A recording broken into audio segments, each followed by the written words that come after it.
ქართული ოცნების პირობას იმის შესახებ, რომ საქართველოს სპორტებში რუსეთის ჩრდილოვანი ფლოტის ტანკერებს გაჩერების უფლება არ მიეცემათ, ევროკავშირი ყურადღებით დააკვირდება. ამის შესახებ ევროკომისიის სპიკერმა შავან მაკგერიმ განაცხადა. მისი თქმით, თუ ვინმე სანქციების გავლენის ძირის გამოთხრა შეეცდება, მათ წინააღმდეგ შესაბამისი ზომის მიღება ევროკავშირს არ მოერიდება.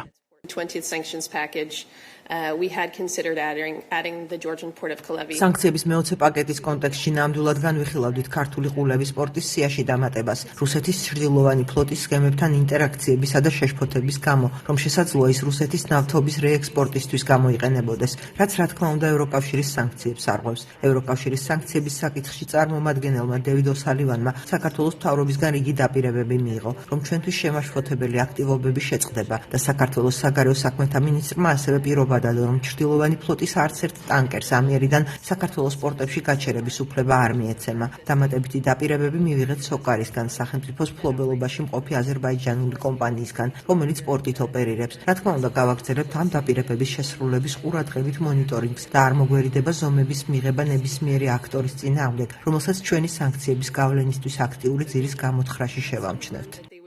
ის რომ ევროკავშირმა ყულების სპორტის სანქციების მეოცე პაკეტიდან ამოიღო 10 მარტს გახდა ცნობილი. სანქციების საკითხებში ევროკავშირის სპეციალურმა წარმომადგენელმა დევიდ ოსალივანმა მაკა ბოჭორიშვილს მისწერა, რომ პოზიცია მას შემდეგ გადაიხედა, რაც საქართველოს ხელისუფლებამ პოზიტიური ვალდებულებები აიღო. წერილის თანახმად ოცნებამ პირობა დადო ევროკავშირის მიერ სანქცირებულ ხომალდებს თავის სპორტებში შესვლის ან სერვისების მიღების უფლება არ მისცეს. სალივანი წერს, რომ სანქციების შესაძლო გვერდისავლის მიმართულებით საქართველო მკაცრი მონიტორინგის ქვეშ რჩება და ევროკავშირის საჭიროების შემთხვევაში მზად არის იმოქმედოს.